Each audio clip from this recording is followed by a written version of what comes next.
Hello, listeners of the Mad Scientist Podcast. I'm your host, Chris Cogswell, here this week, joined by a special guest. Besides Marie Mayhew, the co-host, we have... we're excited. Jake, the sound editor! Jake Cardinal. How you doing, man? Hello. Good, Chris. How are you doing?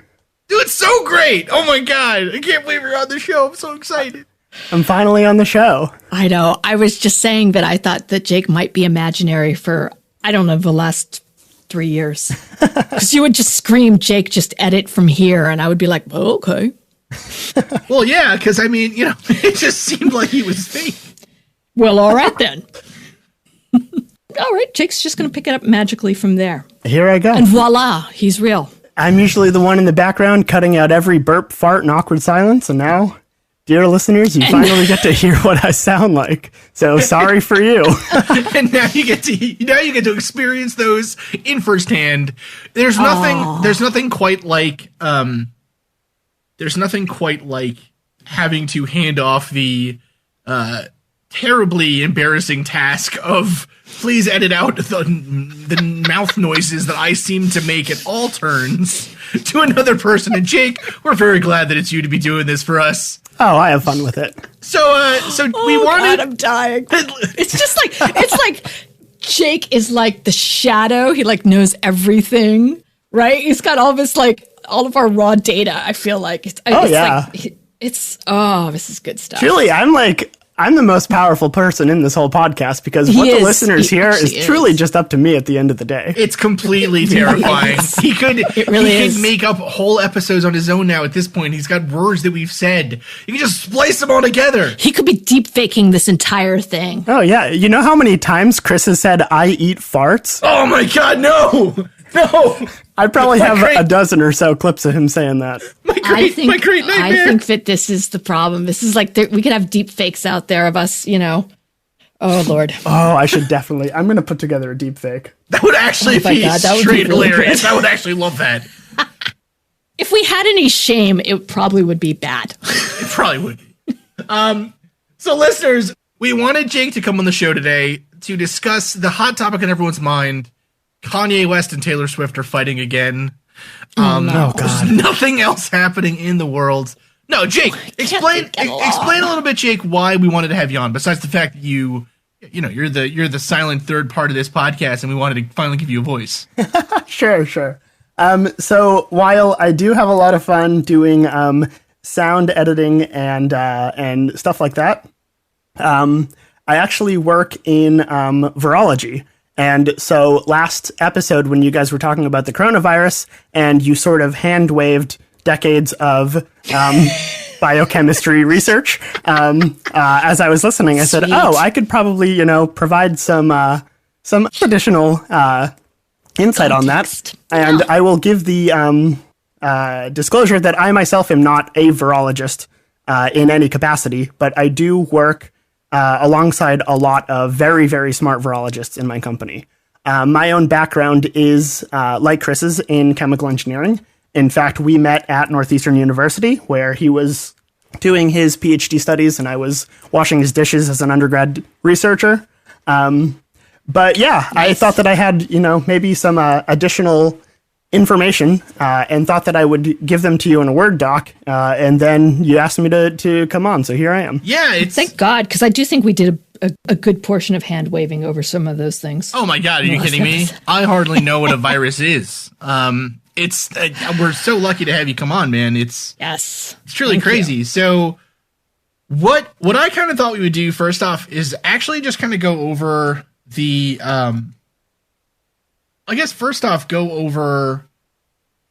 give us a little bit of background of what a virus is and how it works. Let's start there.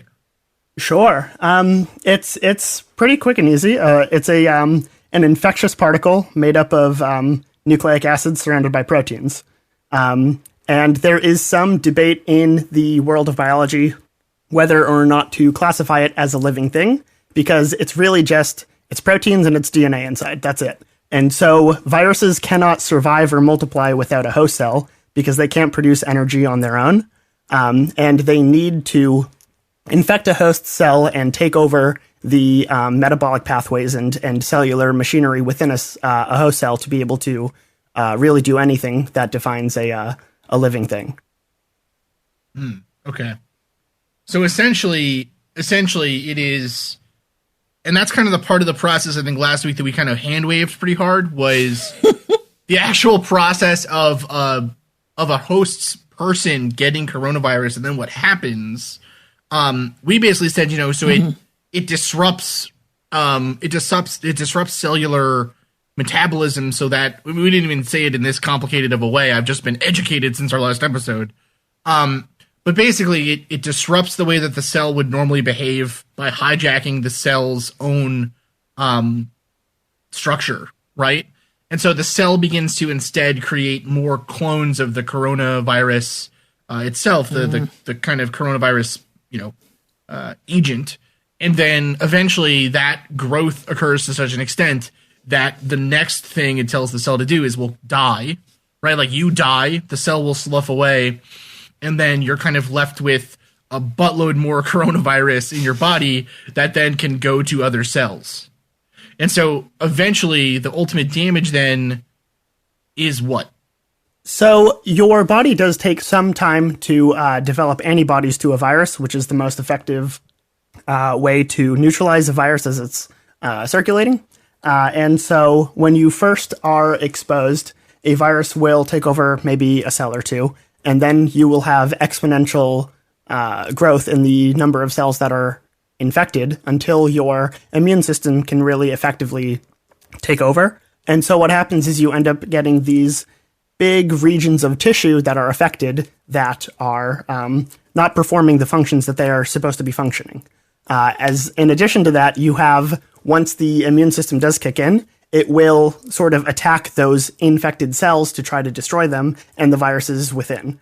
And so your actual illness or symptoms that you get from any viral infection are due to the regions of tissues that are not functioning properly, and then the sort of side effects of the immune response. Oh my God. So question, why is it that certain people don't have any, they're just carriers, they don't have any symptoms versus others? How does the virus affect them differently, or does it?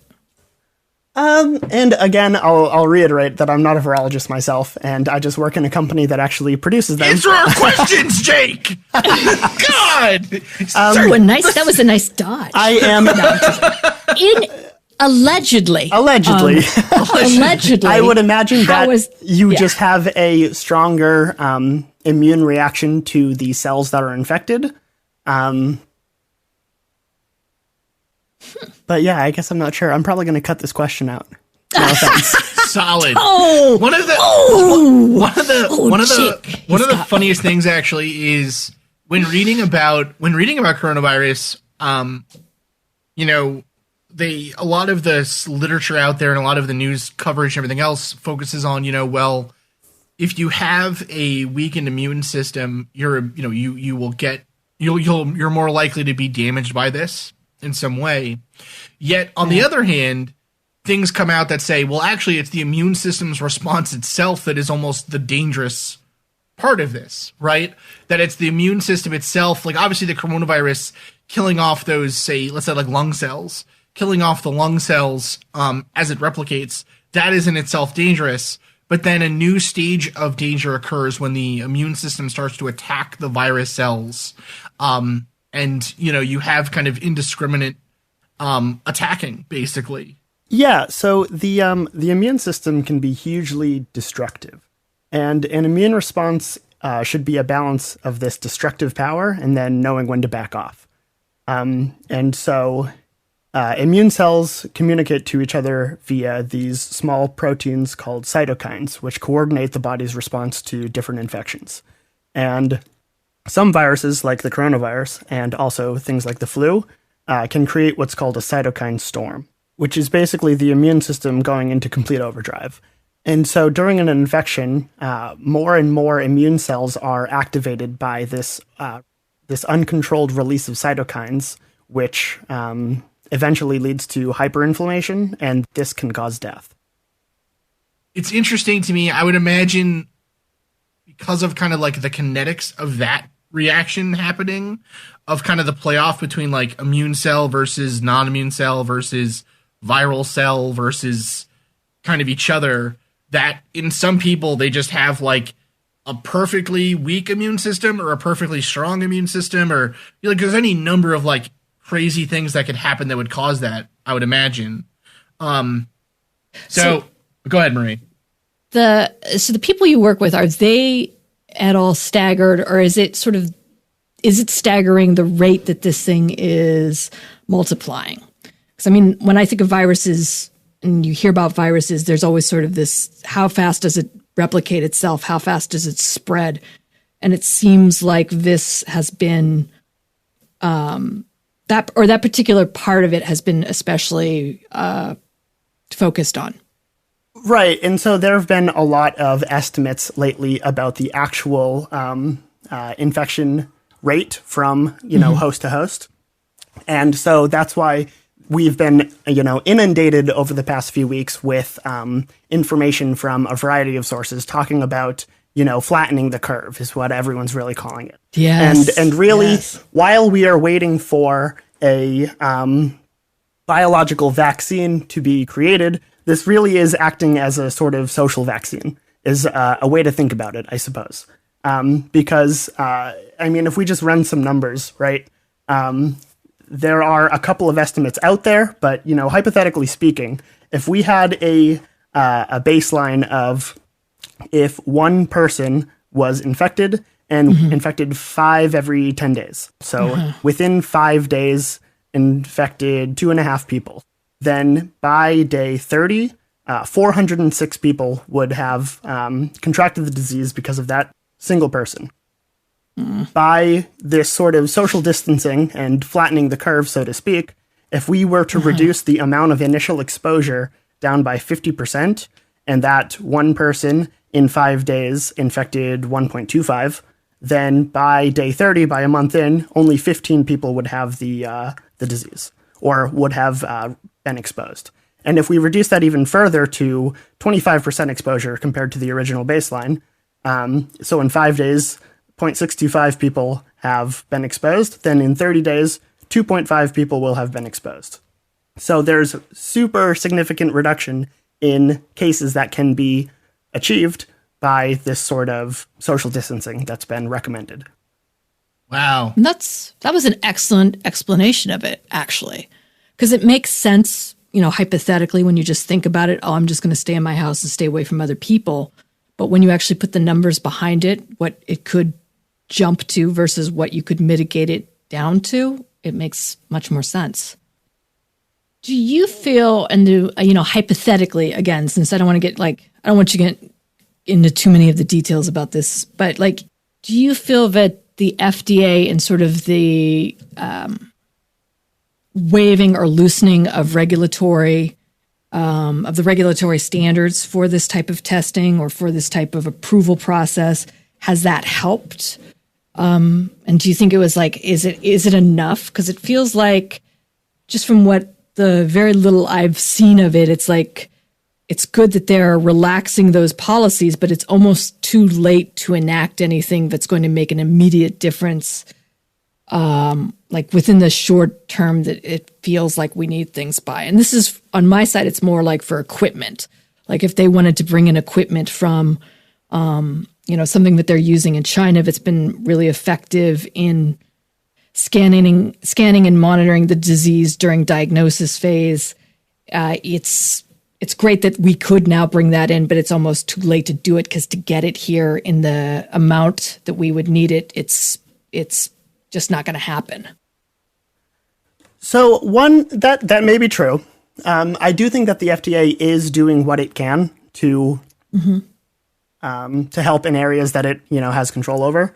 And while in some of those areas it might be too late to really make a huge impact, there are other areas that I do think that changes can really change the playing field. And so just last week, the FDA issued new guidance on how to conduct clinical trials during this time. Oh, yeah. And so easing up on the path to actually approving a medicine, which I think is huge in releasing any new medicine that could be used to help this. So for listeners that aren't aware, any new medicine that is, in development will go through a certain life cycle, which is you have your drug discovery. So you, develop a new molecule that will, affect a target, whether that be a symptom or a prophylactic sort of approach. You have a new, we'll call it a candidate, and that goes through all of these studies in biological models. It goes through these toxicology studies that show that it is likely to be safe in humans. And then it goes through 3 different clinical trials through the FDA. And so the first clinical trial, a phase 1, usually involves about 50 or so healthy patients, and they receive the drug, and it is shown that the drug is safe. There is then a phase 2 that involves a dose escalation to find out. So you have different cohorts of patients or different groups of patients that receive different dosages of this investigational drug candidate that shows how low of a dose can we provide and have it still be effective in doing what it's supposed to do. And then you have a large phase 3 clinical trial that involves a much wider group of patients to truly get a good statistical model and a good statistical response. I know that myself, I work in orphan diseases mostly, and with those, we only have to do 2 clinical trials because a lot of times there aren't that many patients in the world with the disease, and a lot of times these diseases will have no other alternative treatments out there, and the FDA is actually very interested in getting any treatment out there as soon as possible. And so the FDA is sometimes very good at, helping push these along. Oh yeah, no, I mean, my point too is like, I think the FDA is completely necessary, and the amount of rigor that you have to have behind something like this for any type of medicine that's coming to market for general population, you have to have that amount of testing, right? You have to if I'm always amazed at the amount of stuff that they've actually approved that's out there in the world, because that's a lot, and it's a lot of testing, and it's a lot of things that, that I think we take for granted that are relatively safe for us to use for certain things, for certain conditions. And it's just, it's amazing to me that, again, it's like with certain things now, I think it's more like with the stuff that's needed or that we're needing for more equipment or for more larger things. That's why I'm saying that it's like they have begun to relax the guidelines or the requirements for it. But it's, again, it's just sort of the idea of getting the equipment from where it would need to be into production into the United States is questionable at this point. But I've got no beef with the FDA. I kind of wonder though, and yeah, Marie, we don't need the FDA coming after the show. We don't need the FDA coming after Jake. We don't need that happening. Right? Being all like, this Jake character seems like he's been besmirching our good name. What I kind of don't understand, I guess, is, or what one thing that we've seen a lot of and this isn't really just, I guess, a question for Jake. This is more of a discussion for the group at this point. Although we can interrogate Jake further if you'd like. Anytime listeners ask us, the thing, one thing I'm wondering, I guess, is so for example, a lot of scientific conferences, a lot of just public events, a lot of things that we do in person now that seems very unnecessary, I guess, in some way, are being shifted to online, or the way we do things is being sort of, it's weird. It's like an era. This is a time period, I feel like, where the importance of institutions and the importance of kind of a robust government response and just a robust government in general has kind of never been more clearly important. Like, if there's ever a time you want to have a strong government, it's when you have a pandemic like this or a major national disaster. But at the same time, it's really interesting to me that some of the ideas that we've had for responding to this is sort of deregulation of some areas, right? Like the FDA relaxing guidelines. I wonder if that doesn't eventually turn into, well, why was it so stringent to begin with? Do you know what I mean? Or is there a way, like it seems almost a silver lining, I suppose, from all of this might be kind of this streamlining and the making more accessible generally of processes, of services, of conferences, of meeting methods, of spaces, of things, of whatever. Yeah. You know what I mean? Or just of work in general. Like I think the fact that you're finding that you can actually work from home or work remote for X amount of the jobs out there in the world, where before you actually had to go into an office, is a pretty big challenge to, to the corporate norm. No, but like seriously, and that's good. That's 100%, good. 100%. Yeah, I mean, it's kind of like a weird. I always thought it was weird that I would get paid a lot of. I get paid, and it seemed like a lot of the time what I was getting paid for was just being a warm body in my seat. They didn't care if I did work; they just cared if I was there. Do you know what I mean? Who are they going to manage? Who is a boss or a upper level person going to manage if there's no one there? Right, but now that's I work perception. I work from home 100% of the time, and I've never had better management. You know what I mean? Like I've never felt more capable of doing a job correctly and being creative and whatever and all this other stuff. And it's like, you can work from home really successfully if you just are given the tools to do it adequately. And it feels very much so like you're saying, like, yeah, you need to be, you need to go into a lab, or you need to go into a manufacturing plant, or you need to go into a doctor's office or whatever to do those kinds of jobs. But to enter numbers into an Excel spreadsheet or calculate things or make sales or, any number of other things, do you really need to go to a centralized office in place and create congestion and spend money on rent? And, it's so weird. It's like, it's weird to think what the world will look like after this. I mean, out in Silicon Valley, that's been the way anyways. It's like remote workers have been almost the norm. I would say in the industry I'm in now, it was very much so the opposite. Like you go into work. You go into work and you are there. And now all of a sudden you're seeing, actually we can do all this work from home. We can be almost more effective because we're, responsible for our own timelines. We're not commuting.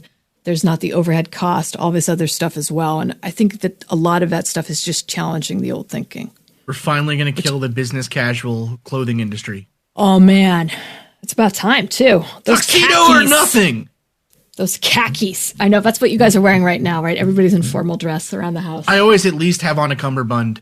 And so with that, we're going to go into our first commercial break.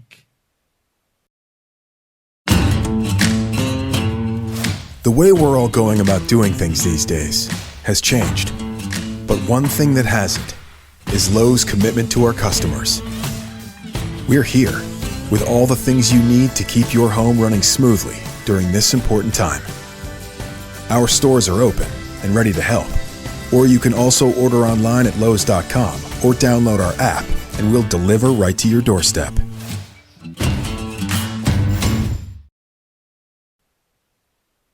And we're back. And we're back. And we're back. And we're back. So, with Jake.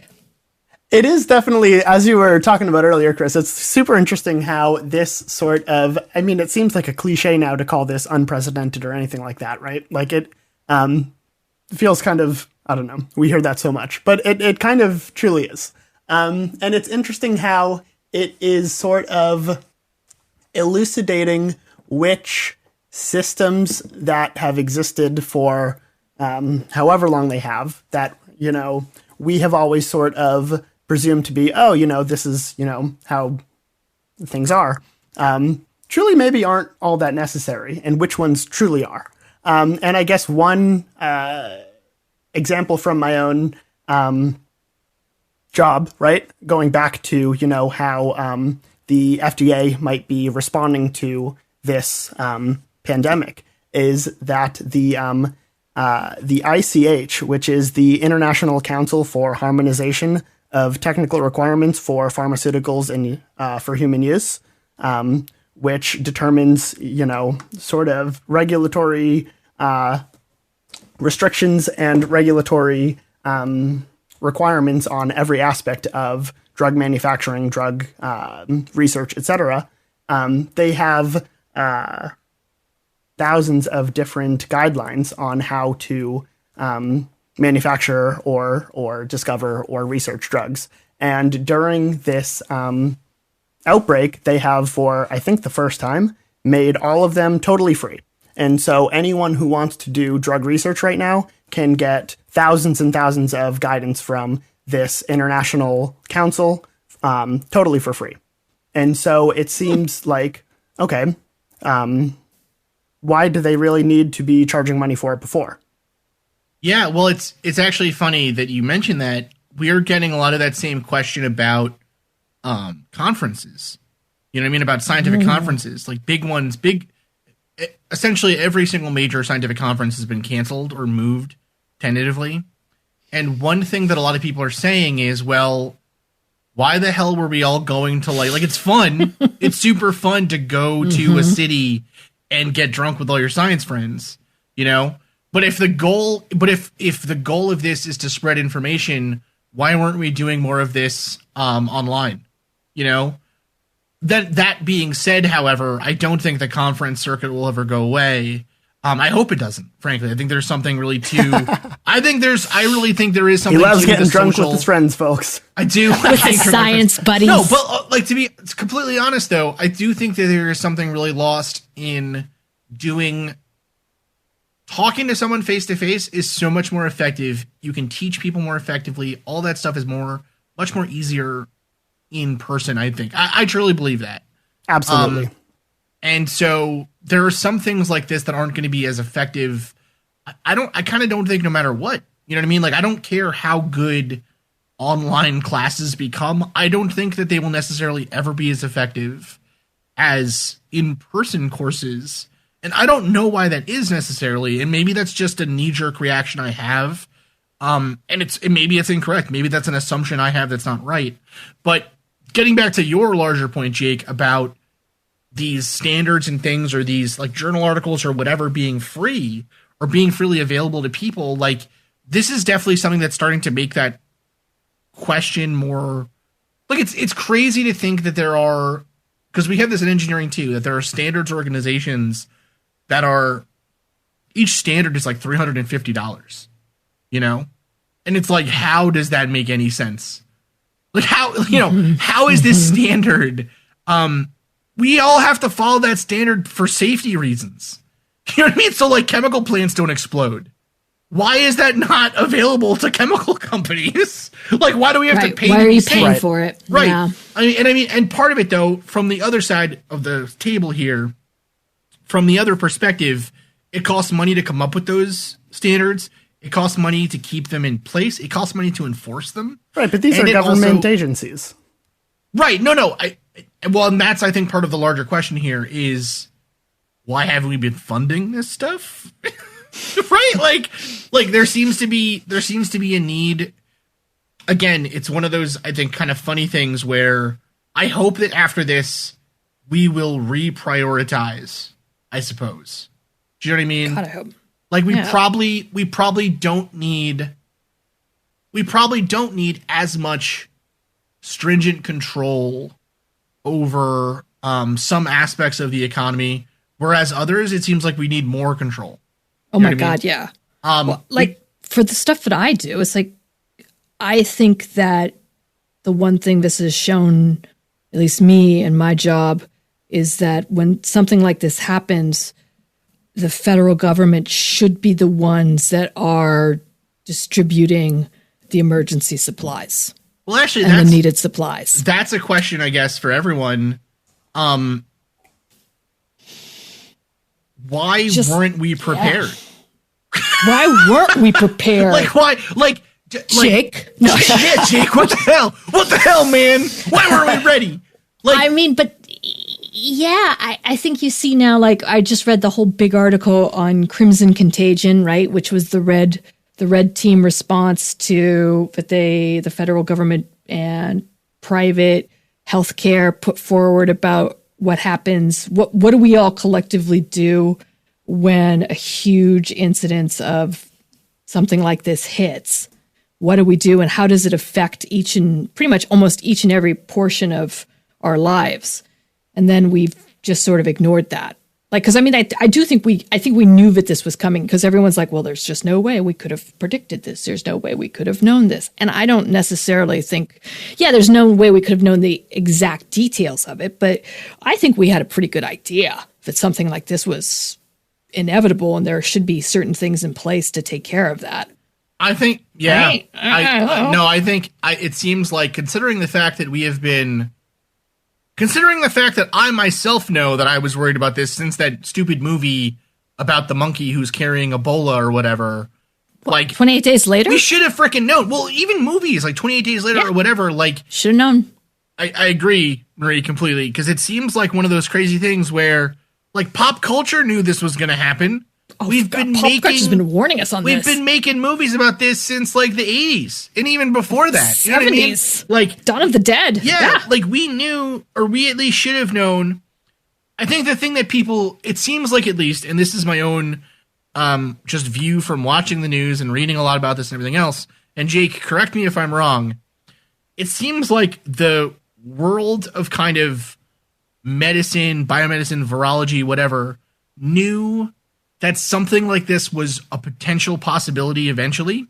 However, it seems like everyone expected the response would be better at all levels. And I don't mean that to sound like it's an attack on any particular government or whatever, but it seems like, so to begin with, it seems like in a lot of cases here, we sort of took the assumption that people would be more mindful of other people around them. And in my mind, that is always a losing bet. And maybe I'm just cynical. That's it. No. I think that that's it. Like, I kind of think that we made the assumption that people would be good. I hate to say that. Like, I don't necessarily think that people are bad in this thing, but I think that when something like this happens, our first reaction is not necessarily how do we fix it for others upstream or downstream, or what am I accountable for? It's like, oh my God, I'm going to buy every single can of Mountain Dew on the shelf. Yeah, no, it's clearly, our first instinct clearly is to hoard toilet paper and go on spring break. Yeah. I think a good amount of what we saw there was probably just driven by disbelief, right? And there was just a sort of hesitance to overreact, I suppose. And then hindsight is 20/20, you know? That is certainly, I think, a possibility. And as this period of history gets written, it's going to be really interesting, I think, to see where, like, this sounds kind of really cold and I guess kind of separate from everything. And maybe that sounds terrible, but I'm actually really, I think it's going to be really fascinating to see which countries had really strong and positive responses to this. And which ones didn't have such good responses, and then comparing and contrasting and seeing and hopefully the world coming up with some best practices just in general. You know, it feels like a lot of the time for governments or for politics or for whatever to really change, it kind of takes a moment like this to kick everyone in the butt and be like, listen, all of that stuff is fine and it sounds great on paper, but that's a stupid idea that doesn't work. You know what I mean? Like, it didn't work. It killed a lot of people. And so we need to try something different. Absolutely. Yeah. It's really interesting, the difference there between, I guess, the responses and the systems and how they worked and what didn't work. And I don't know. Yeah. Well, I mean, I think in our response and sort of working tangentially in healthcare and seeing it, I almost feel like we needed a more draconian take on this. Like, there should have been almost, I can't believe, like, we're going to come out of this, you know, sounding really pretty cold, but that there should have been more of a clampdown on supplies and how do you distribute and how do you utilize and what is the, and even the communication kind of internally and what is being put out versus what's not. I think that we should have been much more stringent on it. And I even think that we should have had more of a government, like I said, a government mandate on manufacturing for this stuff. We should have enacted that whole wartime, the wartime production. Even if it hasn't by the time this comes out, we should have done it much sooner. Because leaving anything up to a state or a county or a city or a mayor or a governor, you're just going to have a huge variance in response. There's no way that you're going to be able to, get to the point that Jake was talking about where you're able to like keep people in one place away from other people unless you do it almost simultaneously or nationally. And that's what I feel like, man, I hope we can get to that stage on this without it being like a vast loss of civil rights and privacy and all the other stuff that comes with that. But I really do. Like, I was explaining this to somebody and they were like, man, that is just some cold, draconian bullshit you got coming out of your mouth. And I'm like, but how else can you do it? Like, how you can't have people feel like they have free will in a certain degree, right? Because I don't like it's, I get frustrated having to stay in my house all day. I get frustrated that, I don't get to buy all the Mountain Dews off the shelf, but that there's a good reason and it's beyond my own civil liberties at this point. I have a responsibility, right, to the greater good. It's crazy. It is kind of really funny, I think, to see the confused responses from like conspiracy theorists on Twitter and online. Where they're like, for months they've been saying that, the government was going to start rounding us up and keeping us in our homes and using martial law and everything else. And then it starts happening and their first response is to go elbow some old lady in the face over the last thing of toilet paper. It is crazy how quickly, again, it's like that old quote of, there are no atheists in foxholes, right? Yep. There are no anarchists during a pandemic. It's like one of those crazy things. So Jake, so in terms of your day job then, like what is it you actually do? So I work at a company in Cambridge, Mass. And we work on gene therapy. Viral gene therapy, which is using viruses to transport a genetic payload to patients with genetic diseases. And so we don't actually work in, anything to do with viruses that are causing diseases out there now and how to prevent the diseases or treat them or anything like this. We just use viruses as our delivery tool to deliver our medicine. And so we work specifically on genetic disorders of the brain and the CNS, the central nervous system. And so we are working on things like Parkinson's disease, Huntington's disease, Alzheimer's, etc. And so we use viruses to deliver the genetic sequence that your body is missing, right? Because these genetic diseases are caused by a defect in the DNA. So you're either missing a base pair or something is wrong with a specific gene that prevents that gene from translating a protein effectively.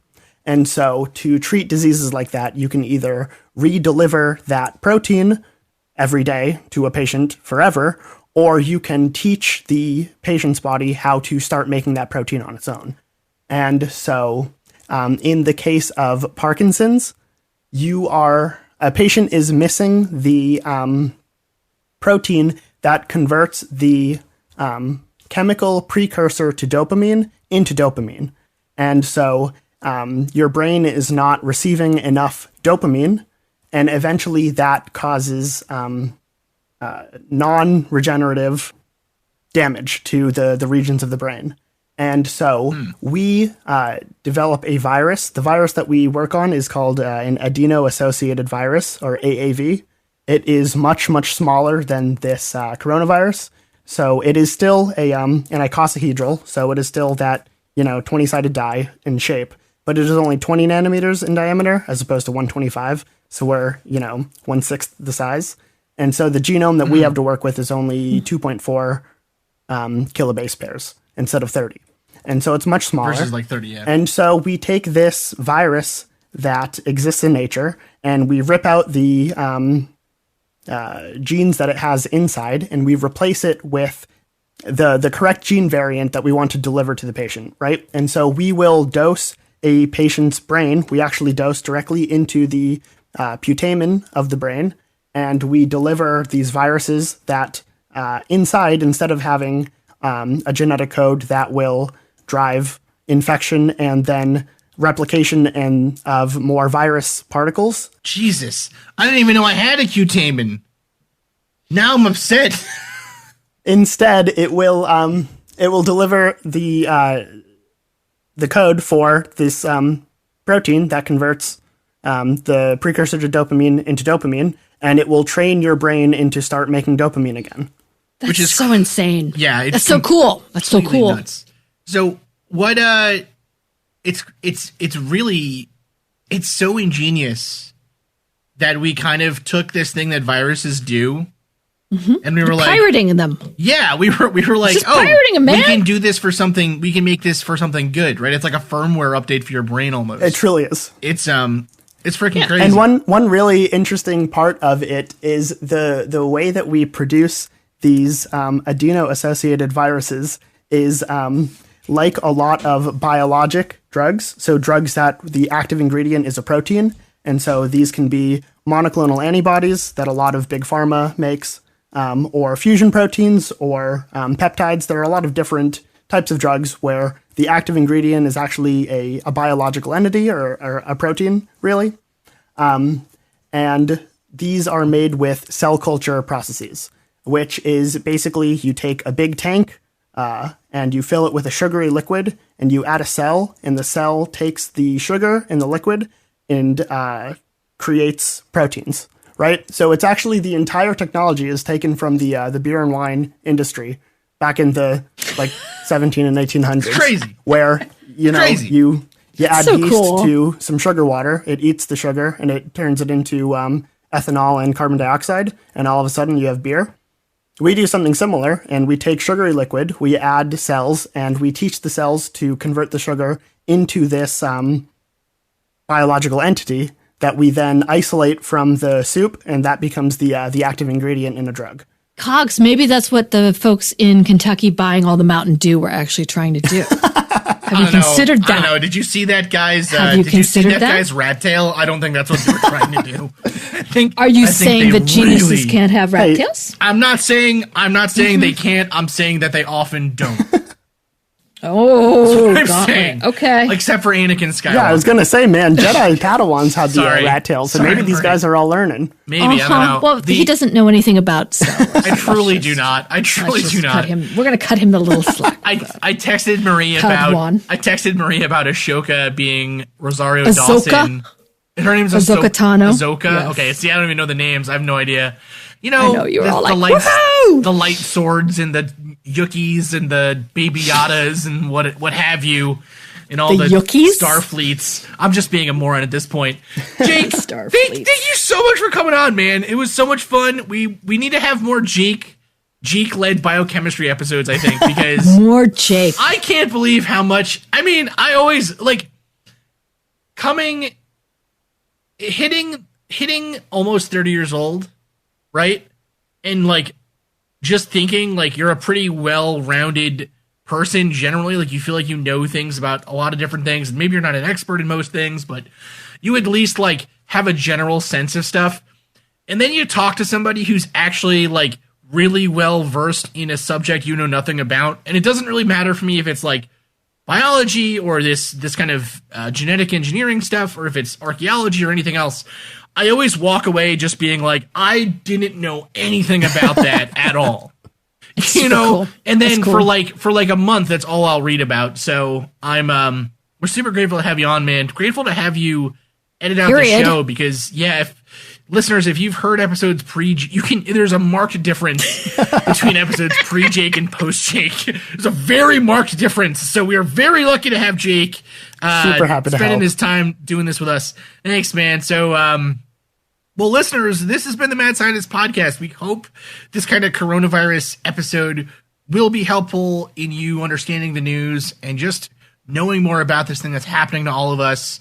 Hopefully it won't continue for much longer, but you know what? If it does, we love you all. Wash your hands. Keep washing your hands. We are here. We're going to keep making content and everything else, of course, for you.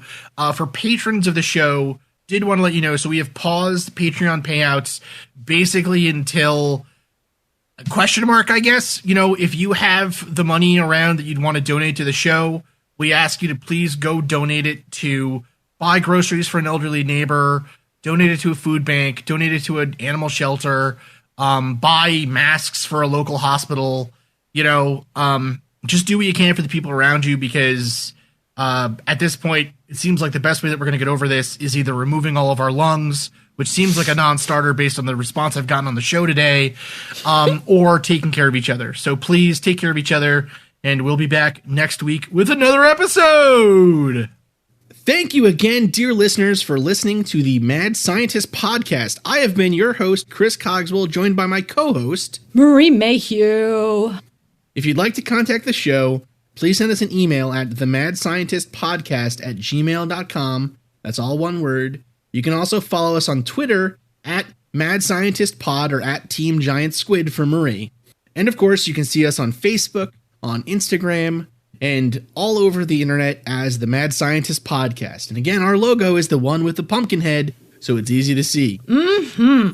If you've enjoyed the show tonight, please consider supporting us on Patreon, where the money that you give to us will help us to promote this show further, to make it better, and just to spend more time making it. Because we love doing that. We do love doing that.